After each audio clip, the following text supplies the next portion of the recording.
Hubert, the bench, 42 points. You went 10 deep in the first half, which I think might have been the first time this season, for the first half, you've gone that deep. I just wanted to see, what your plan was. Did you feel like coming into this game, this was going to be that kind of a game where they could make a big contribution? No, I just, I didn't have a plan to play 10 players in the first half. I just, we needed a spark in the first half. We needed energy and enthusiasm, and we needed it to come from the bench. And I was just going down the line to be able to find that, and we did. Jalen came in and played really big minutes for us in the first half. I thought Dontrez's minutes terrific on both ends of the floor, not only offensively but rebounding, defending, using his athleticism. I thought that was great, and Seth and Tyler Nickel, I thought they played extremely well. And one of the things that I have said is that we have depth on our team, and the great thing about it is when we need it, we have that ability to put guys in and to make impact plays on both ends of the floor. And I was really happy to be able to get extended minutes for those guys, and that they stepped up and played extremely well. On Dontrez, he hasn't played a lot this season as a sophomore, and he got his first points of the year today. What is it taking for him to get to the point where he is getting consistent minutes?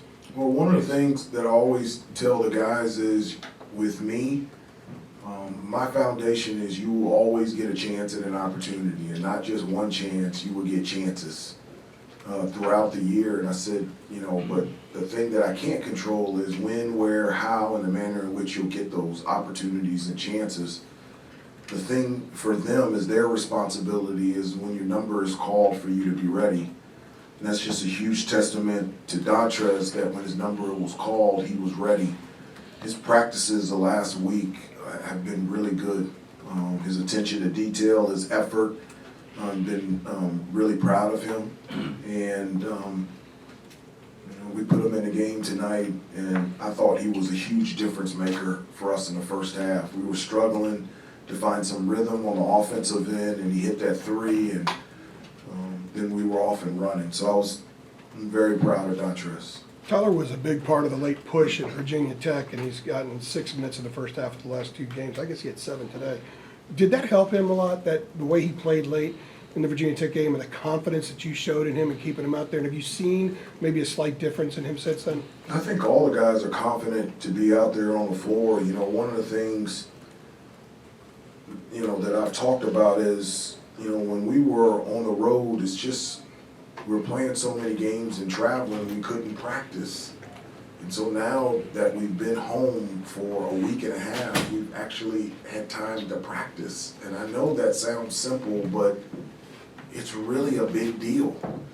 Just having an opportunity to build habits, to get out there and practice and find a rhythm. And also for me as a coach, to be able to coach that and to see that in practice, as opposed to in the heat of a game, a 1-point game in the second half. It gives me confidence, it gives them confidence, and I really feel like being at home the last week and a half has really helped us in terms of becoming a better basketball team, because we've been here and we've been able to practice. I can stay on Tyler for a second. Aside, we all know that he can shoot. His teammates have a ton of confidence in him.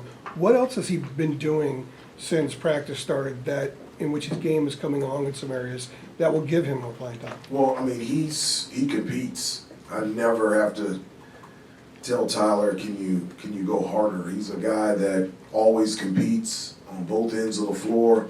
A great example of that was in the second half, and one of the things that I have been stressing is for us to have a presence on the offensive glass outside of Armando. And we've always stressed the 3, 4, and 5 attack the offensive glass, and Tyler did that. He didn't actually get the offensive rebound, but he kept the ball alive and actually led to him getting his first 3 in the corner in the second half. And it was because of that extra effort, and that's who Tyler is, knocking down that 3, but always making the extra effort. You missed the opportunity to go Allen Iverson with the practice talk.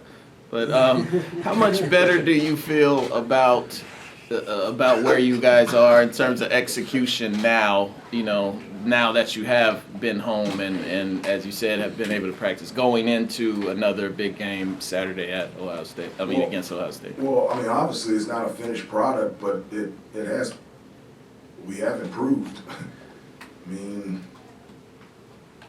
the week and a half that we've been here, we're playing better defense, we're rebounding better. We had 24 assists, so we're making an extra pass, we're shooting better. And so, does that mean that we're exactly where we need to be? No, but I feel like that we're moving in the right direction, and it's a great opportunity to play against a really, really good Ohio State team in New York City this Saturday, and we're excited about the challenge. Coach Davis, speaking of improvements, seemed like a big emphasis tonight was moving the ball quickly up the front court. Did the depth and bench kind of help you guys motivate each other to play quickly in kind of a bench style of Carolina basketball? Well, that's something that we've been emphasizing all season, but I feel like that we've actually done it in the last couple of games. I know I mentioned after the Georgia Tech game, that 3-minute period right before halftime that I felt like this is the first time that I looked and go, wow, we're running like a Carolina team, and I felt like we did that tonight. Everybody was running, and we were able to get the three things that we were looking for in transition. We're looking for layups and dunks. We're looking for pitch ahead, wide open threes by our best 3-point shooters. And we're looking for deep post catches by our 5-men, and we were able to get all of them tonight because of our ability to run in transition. Seth had 3 assists in his first 8 minutes, and all of them were Armando sealed, and Yeah. inside. Yeah, they're playing buddy ball, I guess. And so, but Seth does a really good job pushing the ball in transition. As I said, I feel like he's at the top of the list in terms of fast guards with the ball. One of the things that I always tell Seth is attack, attack, attack, because I feel like he has the athleticism and ability to be able to get to the paint, get to the rim anytime that he wants to, especially in transition. And it may result in a turnover. I actually want him to be even more aggressive because I think he understands how to make plays and get the ball to the right people. And so he did do a really good job finding Armando, but it was also Armando's effort running the floor and getting in position to be able to catch that pass and be able to score in transition. Hubert, how will you know when the cord is cut from last year's team? That was something you said after the Georgia Tech game, cutting the cord from last year. How will you know when it is? That's a great question. I don't know. I don't think about last year at all. The only thing that are on my mind is this team, these players, our locker room, our growth, our chemistry, our togetherness. I don't think about it, and I don't talk about it at all. That's a great question. I don't know. Do you think it is the same for the players at this point too? I don't know. They don't talk about it with me. Okay. And we don't talk about it. And I don't think that thinking or talking about last year is of any benefit at all. I drove here today and I looked out my front windshield. And I looked a couple times at my side mirrors and a couple at my rear view. But the reason why I looked briefly at my side mirrors and my rear view mirror was to keep me going forward. And so that's the proper place for where last year is, and this is where we're looking for now. We're looking straight ahead. There's no benefit of looking behind. Coach, you just spoke on togetherness and not worry about last year's team, but the present moment. This is not the final product. What is this year's identity of this basketball team? I don't know. That's something that we've talked about having an identity, both on the offensive team, on the offensive side and defensively. I've mentioned before, right when we got back from Portland and Indiana, one of the things that I asked them to do was write down what they wanted to look like. What do you want to look like on the offensive end, and what do you want to look like defensively? What is your identity? And so They wrote these things down, everybody signed the piece of paper, and I have a copy upstairs, laminated in my office, and I show it to them all the time. I tell them, like, these are your words, this is what you want this team to look like.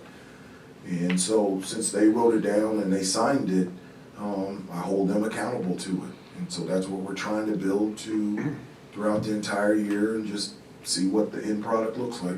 Take one more. Hubert, Yeah. the pipeline from New York had been, a part of Carolina's program for a long time. And I think when you were first hired, you mentioned you wanted to play in New Yes. York City. How, I don't know if how important is the right word, but what is the significance of Saturday being able to play in MSG? Well, it's significant and important. It's significant and important for a number of reasons. Number one, that's where Coach Smith used to take us every year. I mean, we always, every year, played a game in New York. And I just remember playing at Madison Square Garden, and if we didn't play there, we played in the Meadowlands where the New Jersey Nets used to play. And so we always, every year, had a presence up there in New York. Number two is that's where I started my NBA career, and I played there for 4 years, and it's just a special place for me. I haven't been back to the Garden since I retired from the NBA in 2004. And so to go back there again, the place where it all started for me personally as a professional, is really exciting to me. And then also, the 4 years that I was here at North Carolina, we always had 3 or 4 guys from New York on our team. And they always had a nice chip on their shoulder, and I like those type of guys. So I like to have a presence recruiting up in New York. And so those are the reasons that every year, as long as I'm head coach, the Tar Heels will be up in New York. Is there a memory from playing in MSG, the Mecca, that stands out to you as a player in college or in pro? Oh, there's so many memories. I remember the first time that I played in Madison Square Garden was my freshman year, and we were in the preseason NIT. And it was the first time that I was ever in New York City, and Coach Smith called me up to the front of the bus, and I sat with Coach Smith, and he was pointing out all the buildings to me because I couldn't believe how big the city was. And we ended up losing to Missouri in the semifinals, and then we beat Indiana in the consolation game. And so that was my first time in the Garden, and then being there 4 years, playing for Pat Riley and Jeff Van Gundy, and all those years we were in the Eastern Conference Finals, or we got to the NBA Finals, and we lost to Houston in Game 7. And so I just have a lot of memories of playing with Doc Rivers and Patrick Ewing and John Starks and Charles Oakley and Charles Smith, and some really good teams and unbelievable coaches that I were able to be around every day.